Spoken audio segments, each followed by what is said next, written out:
Salut tout le monde, salut les cinéphiles, bienvenue pour une nouvelle critique. Alors aujourd'hui on va parler cinéma et on va parler de Munch de Henrik Martins d'Alsbacken. C'est parti. Après son premier amour, le jeune Edvard Munch se rend à Berlin où la révélation de son génie se heurte aux réticences de l'arrière-garde. On le retrouve plus tard à Copenhague, en proie au doute et en lutte contre ses propres démons. Au crépuscule de sa vie, il consacre ses dernières heures à préserver son œuvre de la mainmise des nazis qui occupent la Norvège. Ces motifs dressent le portrait foisonnant et changeant de l'homme derrière le cri. Bien, on va parler un petit peu cinéma et peinture. On va parler donc de Munch, de Henrik Martin d'Alsbacken, donc sorti en 2023. Donc c'est un film norvégien, c'est un film d'un jeune cinéaste de 34 ans, d'Alsbacken. Alors c'est quelqu'un que je ne connaissais pas. Et c'est pas quelqu'un qui a forcément une filmographie très très connue. Alors déjà le cinéma norvégien c'est pas quelque chose de très connu en Europe et en France, malheureusement, parce que je pense qu'ils ont du talent, ils ont des films. Maintenant c'est une production qui est peut-être un petit peu minimale. Et donc c'est un cinéaste que je connaissais pas, donc que je découvrais à travers Munch qui est bien évidemment l'artiste peintre norvégien très connu dans le monde entier aujourd'hui, célèbre pour son tableau Le Cri. Et donc, il y avait déjà eu une adaptation il y a quelques années, voire quelques décennies, de Peter Watkins, Edvard Munch, que je n'ai pas vu, malheureusement. Enfin, Peter Watkins, c'est un cinéaste que j'adore, et j'ai pas vu Edvard Munch. Donc, je vais essayer de le voir là bientôt, parce que ça m'avait complètement échappé. Donc là, je m'attaquais à ce nouveau biopic de 2023, ce film norvégien donc sur la vie de Edvard Munch, le célèbre peintre.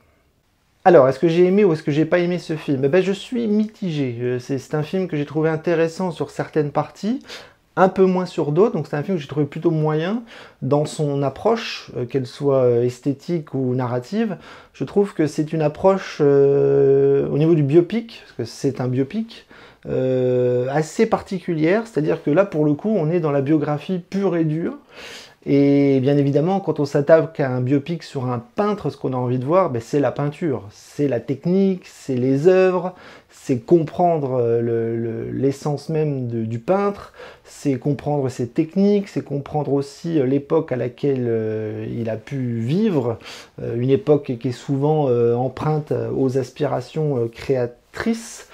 Et là, pour le coup, dans ce film-là, on est dans une approche peut-être trop biographique. C'est-à-dire que là, on parle vraiment du peintre, de sa psychologie, de sa vie, sur 4 étapes différentes, parce que l'originalité de ce film, c'est la découpe en 4 parties bien distinctes, qu'elles soient narratives ou visuelles et esthétiques.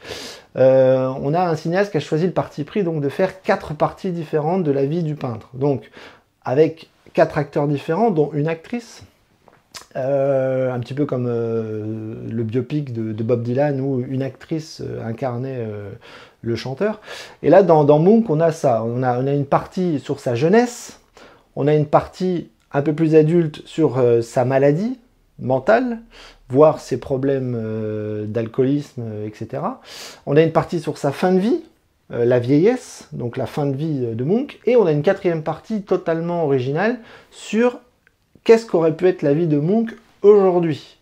Donc ça se passe à Berlin, on est dans les années 2000, il a des téléphones portables, il essaye de mettre en avant sa peinture dans des galeries, et donc on a une partie fictive. Donc on a 3 parties qui sont inspirées de sa vraie vie et une partie fictive. Donc ça c'est assez déstabilisant, parce que nous en tant que spectateurs, quand on se prend les 3 parties qui sont quand même assez compréhensibles, on a cette 4e partie qui, pour moi, n'apporte pas grand-chose, parce que on voit un Munch dans des temps modernes qui essaye de vivre de son art, de sa peinture, qui se prend des vents dans des expositions impossibles. Il a un groupe d'amis, ses relations amoureuses qui sont pas bien. Donc, pour moi, c'est une partie qui n'est pas nécessaire, qui n'apporte pas grand-chose au récit et qui n'apporte pas grand-chose à l'œuvre de Munch, qui est sensationnelle. Donc, moi, j'ai essayé de me baser sur les 3 parties distinctes qui sont sa jeunesse, sa maladie et la vieillesse, voire l'approche de la mort, qui là pour le coup sont un peu plus intéressantes parce qu'on a 3 approches esthétiques un peu différentes. Dans sa jeunesse, on a une photographie qui est très lumineuse, très jaune, très orange, très enclin avec sa psychologie. Donc c'est Edouard Munch jeune qui est plein de vie, qui est amoureux, qui a envie de peindre, qui a la passion en lui. Donc ça, il y a un côté un peu, entre guillemets, joyeux, un peu festif. Et puis après, on passe à l'autre partie où il est plus âgé. Et là, la partie devient en noir et blanc. Donc un noir et blanc qui peut être une allégorie, une métaphore aussi de son malaise, de son mal-être. Donc en vieillissant, je pense qu'il est de plus en plus mal. Comme beaucoup d'artistes peintres à cette époque qui buvaient beaucoup, prenaient de la drogue et qui étaient extrêmement perturbés. Donc ça, on a cette partie-là où lui, il est dans une relation avec un médecin, où il essaye de comprendre ce qui lui arrive, il essaye de comprendre pourquoi il va pas bien, pourquoi il boit, pourquoi il n'arrive pas à être bien dans ses baskets. Donc on a ça, donc la jeunesse, la partie de la maladie qui sont complètement opposés narrativement et visuellement, avec deux choix esthétiques différents.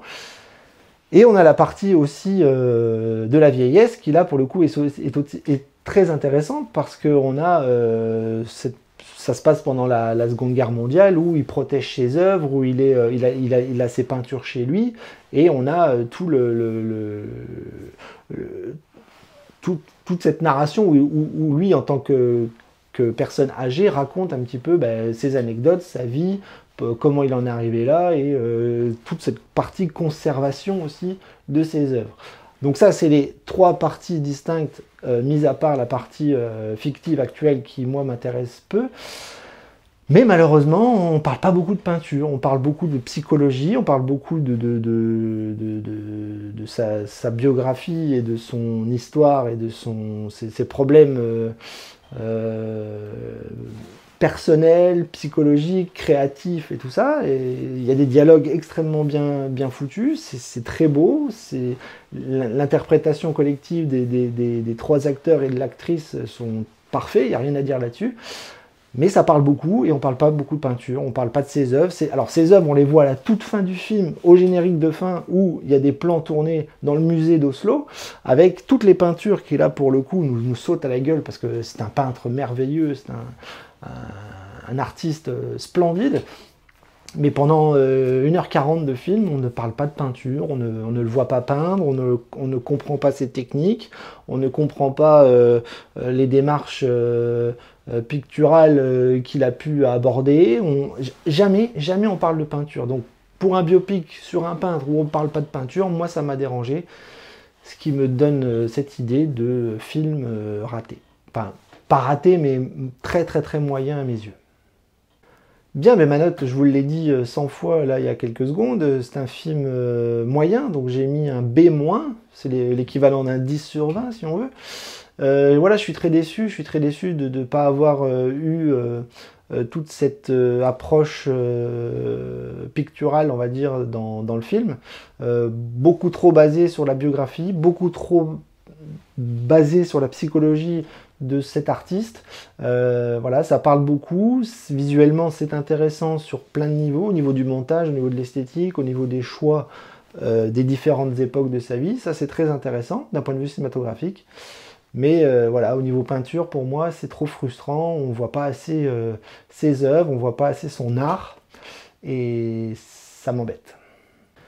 Et bien voilà, j'espère que cette petite critique vous aura donné envie de voir Munch, ce film norvégien. Moi, je vous dis, j'ai pas trouvé ça très emballant, j'ai trouvé ça très moyen.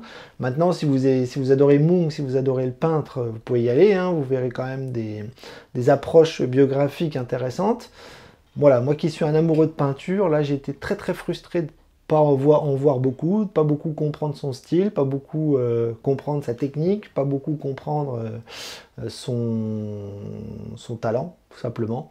Voilà, sa psychologie c'est bien, mais sa peinture, je pense que c'est un peu mieux. En attendant, eh bien, je vous dis à très vite et coupez!